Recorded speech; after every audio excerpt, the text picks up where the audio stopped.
가정 예배를 드리는 우리 모든 목양교회 식구들, 여러분의 가정마다 하나님의 은혜가 함께 하실 수 있기를 간절히 축원을 드립니다. 간절한 기도에도 응답하시고 주님이 모든 길을 열어주실 것입니다. 지난 7월 한 달 동안 여러분 정말 수고들 많이 하셨습니다. 더위와 코로나 중에도 우리가 그래도 예정한 대로 우리가 땀 흘려 수고하며 일할 수 있도록 도우신 것을 감사드립니다. 이제 내일부터 우리 8월 한 달을 시작하게 되지요. 하나님이 여러분의 손길을 지키시고 발걸음을 주장해 주실 줄로 믿습니다. 인류 역사를 보면 모든 문명의 발상지는 다 큰 강을 끼고 있습니다.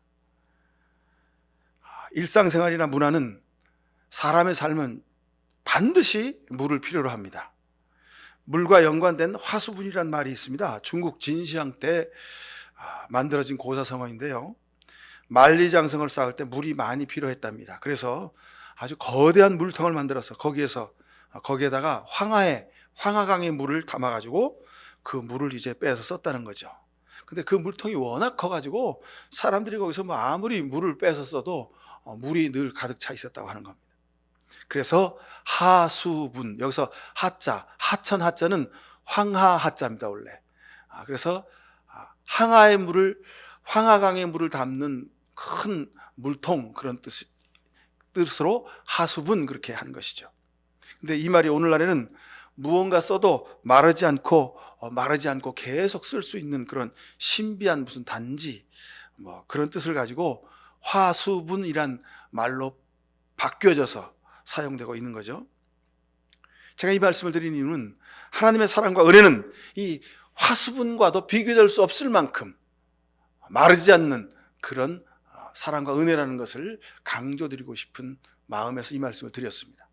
그게 바로 물된 동산, 물이 마르지 않는 샘입니다. 성경에도 이 물과 관련된 표현들이 참 많이 나옵니다. 물이 바다를 덮는 것처럼 주님의 영광이 온 세상에 가득할 것이다. 정의를 하수처럼 흐르게 해라. 하나님의 자비가 봄비처럼 내린다. 주님께서 은혜를 이른 비와 늦은 비로 내려주실 것이다. 시냇가에 심은 나무, 쉴만한 물가. 주로 하나님의 은혜와 복, 그리고 위로와 사랑, 하나님의 공의를 말할 때 이 물이 늘 등장합니다. 오늘 본문도 바로 그런 뜻에서 이 물을 빗대어 은유로 우리에게 말씀하신 겁니다. 물은 생명의 근원입니다. 물된 동산을 여러분 한번 좀 생각해 보십시오. 시냇물이 동산 한가운데를 휘돌아서 흘러내려갑니다. 그래서 그 물 때문에 동산의 모든 생명들, 새들과 동물들, 곤충들이 그 물을 먹고 살고, 동산에서 자라는 모든 식물들이 그 물을 뿌리로 빨아들여서 새싹이 돋고 줄기가 자라고 꽃이 피고 열매를 맺게 됩니다. 여러분 상상만 해도 얼마나 아름다운 풍경입니까? 이 모든 것이 그 동산을 휘감아 흐르는 시냇물 덕분입니다. 이게 바로 물된 동산이란 뜻입니다. 자, 물이 끊어지지 않는 샘이란 샘물 근원이 마르지 않는 샘을 말합니다. 아무리 가물어도 물이 퐁퐁퐁퐁 솟아난다는 겁니다. 이 샘은 그 깊이가 매우 깊어서 가뭄의 영향을 받지 않는다는 겁니다. 때문에 어떤 가뭄 속에서도 샘물이 솟아나고 사람들이 그 물을 마셔 자신의 생명을, 건강을 지킬 수 있게 된다는 뜻입니다. 본 말씀 이처럼 하나님의 사랑을 은유적으로 물을 통해서 강조하고 계시는 것입니다. 동산에는 식물들, 동물들, 사람까지 다 있지만 무엇보다도 가장 중요한 것은 그 동산에 물이 흘러야 된다는 겁니다. 샘에는 꼭 물이 솟아야 한다는 겁니다. 이것이 물된 동산, 물이 마르지 않는 샘입니다. 맑은 물이 솟아나는 샘이 있습니다. 이 샘은 언제나 시원하고 맑은 물이 솟아납니다. 아무리 가뭄이 길고 심해도 항상 물이 솟아납니다. 왜냐하면 이 샘물의 물의 근원은 아주 깊기 때문에 그렇습니다. 그래서 모든 생명이 가뭄이 들면 다른 샘물은 다 마르는데 이 샘으로 찾아옵니다. 왜요? 이 샘에는 물이 마르지 않고 계속 솟아나기 때문입니다. 하나님이 함께 계셔야 함을 아주 강조하는 말씀입니다. 우리 인생에, 우리 삶에 하나님이 함께 계셔야 우리가 살 수 있다는 뜻입니다. 하나님의 은혜의 강물이 흘러야 동산의 생명이 살 수 있습니다. 우리 인생의 생명이 살 수 있습니다. 꽃이 피고 열매가 맺습니다. 하나님의 사랑의 신의 물을 먹고 마셔야 우리가 살 수 있습니다. 반대로 생각해 보십시오, 여러분. 물이 흐르지 않는 동산, 가뭄이 되면 물이 말라버리는 샘을 생각해 보십시오. 결국엔 동물들이 다 떠나고 그 동산의 식물들은 다 말라 죽게 될 것이고 사람들은 가뭄에 생명을 지킬 수가 없게 될 것입니다. 세상은 변하고 달라집니다. 차별합니다. 자기하고 친한 사람에게만 물을 줍니다. 세상의 물은 가뭄이 들면 마실 수가 없게 됩니다. 만족함이 없이 탐욕을 일삼는 사람들이 세상에 얼마나 많습니까? 분별력이 없이 술을 즐기고 권력에 취해서 아무 말이나 막말을 하는 이들도 많이 있습니다. 우상을 섬기며 혹세무민하는 지도자들도 있습니다. 이들은 전부가 다 물이 흐르지 않는 동산과 같은 사람들, 그런 존재들입니다. 가뭄이 오면 물이 말라버리고 마는 그런 샘물과 같은 존재들입니다. 세상을 부러워하거나 사람을 따라서 살면 여러분 우리가 세상의 물을 마시게 되는 겁니다. 근데 문제는 세상의 물은 마시면 마실수록 목이 마르게 되더라는 겁니다. 세상의 물질의 물, 권력의 물, 욕심의 물, 탐욕의 물, 욕망의 물을 마시면 결국에는 영원히 목마름에 빠져서 바닥이 없는 곳에서 지옥에서 심판받게 될 것이라고 말씀하고 있습니다. 하지만 우리는, 여러분들은 생명의 물을 먹고 마시는 사람들 될 수 있기를 간절히 축원합니다. 하나님이 우리 삶의 샘물 근원이시라고 약속하고 계시는 겁니다. 하나님이시기에 사람이나 세상이나 환경에 영향을 받지 않으십니다. 하나님은 변함이 없으십니다. 언제나 항상 사랑과 은혜의 단물을, 은혜의 샘물을, 신의 물을 와서 마시라고 기다리고 계신다는 뜻입니다. 이 하나님의 사랑, 예수님의 십자가의 사랑이 은혜의 샘물을 먹고 사는 사람이 바로 여러분들입니다. 여러분 한번 가슴에 손을 대고 한번 따라해 보십시오. 나는 물된 동산, 물이 마르지 않는 샘이다. 나는 물된 동산, 물이 마르지 않는 샘이다. 하나님이 여러분을 이렇게 복내려 주실 줄로 믿습니다. 여러분의 가정이 물된 동산, 물이 마르지 않는 샘물 되기를 간절히 축원합니다. 본문에 있는 이사야서 58장 놀랍게도 예수님이 말씀하신 산상수훈의 결론과 일치합니다. 너희는 먼저 하나님의 나라와 하나님의 의를 구해라. 그래야만 이 모든 것을 너희에게 더해 주겠다 약속하셨습니다. 부당한 결박과 멍에를 풀어주고 배고픈 이들을 먹이고 공의와 평화를 세우는 것이 주님이 기뻐하시는 금식이다. 여러분 이것이 하나님 나라와 의를 구하는 것과 똑같은 것입니다. 주님이 기뻐하시는 대로 행하면, 그리하면 물된 동산, 물이 마르지 않고 물이 끊어지지 않는 샘이 되게 하시겠다는 겁니다. 오늘 보면 7절에 보면 배고픈 이들을 먹이고 벌벗은 사람을 입히고 형제들을 잘 보살피는 것이 하나님이 기뻐하시는 일입니다. 그래야면 주시는 은혜가 8절 9절에 나오지요. 내 빛이 새벽 햇살처럼 비칠 것이고 내 상처가 빨리 낫게 된다 그랬습니다. 하나님이 내 앞에서 가시고 주님의 영광이 너를 뒤에서 호위할 것이고 그때 내가 주님을 부르면 주님께서 응답하실 것이다 약속하셨습니다. 내가 부르짖으면 내가 여기 있다 대답하겠다 하셨습니다. 이 얼마나 놀라운 은혜의 약속입니까? 이 말씀이 여러분 삶에 그대로 이루어질 줄로 믿습니다. 11절 오늘 말씀의 결론입니다. 주님께서 너를 인도하시고 메마른 곳에서도 너의 영혼을 충족시켜 주시며 너의 뼈마디에 원기를 주실 것이다 했습니다.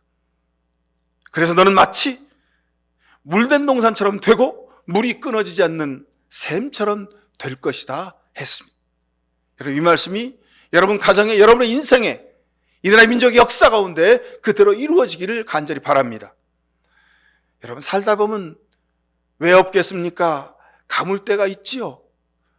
햇볕이 너무 쨍쨍 내려져서 마실 물이 없어 목이 탈 때도 있지 않겠습니까? 여러분, 그런 삶의 과정을 우리가 많이 겪었죠. 그러나 이 모든 가뭄 가운데서도 우리 삶의 근원이 하나님 예수 그리스도가 되시면 우리는 물된 동산처럼 늘 시냇물이 흐르고 물이 끊어지지 않는 샘물을 마시게 될 것이라고 하나님이 약속해 주셨습니다. 하나님의 말씀을 따라 사는 것이 중요한 이유가 바로 여기 있습니다.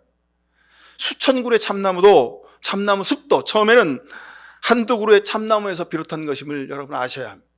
그 한두 그루의 참나무는 한두 개의 도토리 아래에서부터 시작된 것입니다.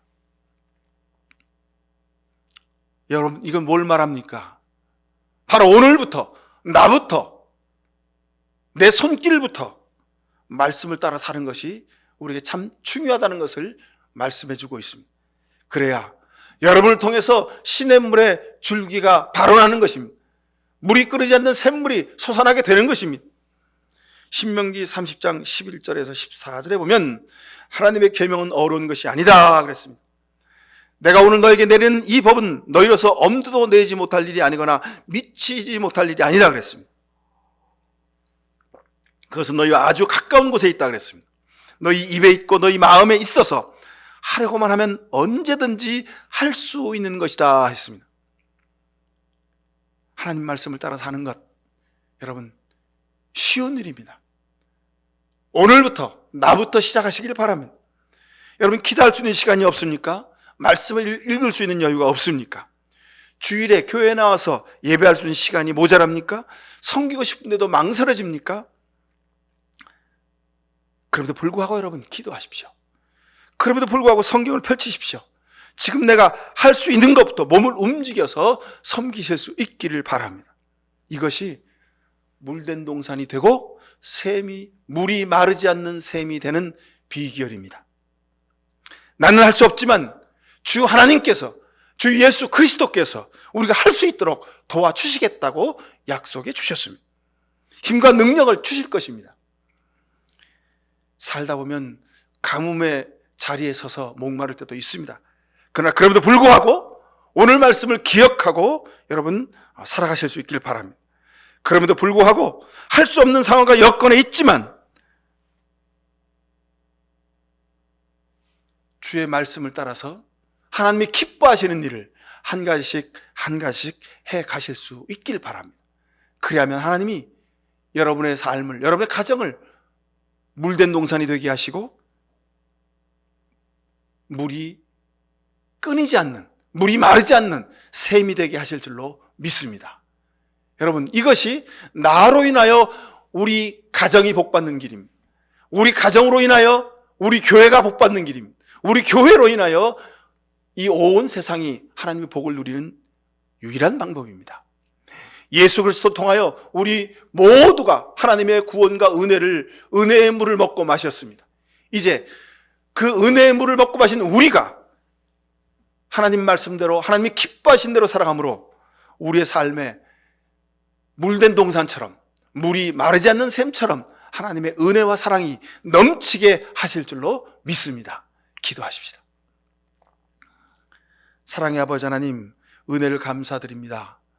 우리는 부족하고 연약합니다. 목마릅니다. 하지만 우리가 세상의 물을 먹지 아니하고 세상의 사람을 따라 살지 아니하고 오직 예수 그리스도의 십자가를 바라보며 하나님 말씀대로 살기 위해 노력할 때에 하나님이 우리가 물된 동산, 물이 끊어지지 않는 샘이 되게 하실 줄로 믿습니다.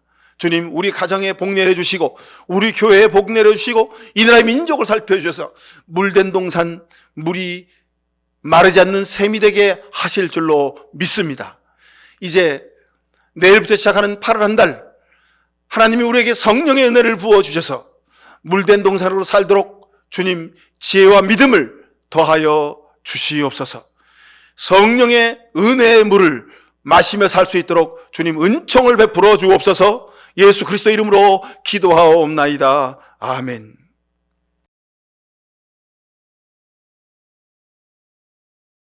말씀 따라 하나님이 기뻐하시는 일을 온전히 그럼에도 불구하고 행하기를 결단하는 이 시간 머리 숙인 모든 죄 백성들 머리 위에 물된 동산, 물이 마르지 않는 샘이 되게 하시는 하나님 아버지의 귀하신 복 내려 주신가, 예수 그리스도의 십자가의 은혜와 성령의 지혜와 은총이 늘 함께 해주시옵기만을 간절히 축원하옵나이다. 아멘.